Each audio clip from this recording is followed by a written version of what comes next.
فرمایا زیادہ ہنسنے سے بندے کا دل مردہ ہوتا ہے۔ ہر وقت ایسی مجالس کے اندر بیٹھنا جہاں پر ہنسی مذاق،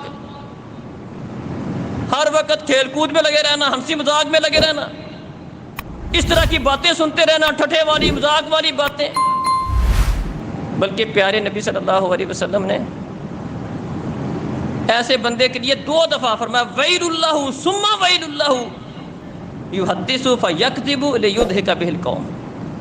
اس بندے کے لیے ہلاکت ہو، بربادی ہو، تباہی ہو، پھر اس بندے کے لیے ہلاکت، بربادی اور تباہی ہو جو بندہ دوسروں کو لطیفے گاڑ گاڑ کے سناتا ہے، جھوٹی باتیں بتاتا ہے، اپنی طرف سے لطیفے بنا بنا کے سناتا ہے۔ مقصد اس کا یہ ہوتا ہے تاکہ اس کے ساتھ لوگوں کو ہنسائے۔ جو لوگوں کو ہنسانے کے لیے اس طرح کے معاملات کرتا ہے اس کے لیے فرمایا ہلاکت ہو، بربادی ہو، تباہی ہو ایسے بندے کے لیے، یہ لوگوں کے دلوں کو مردہ کرنے کی کوشش کر رہا ہے۔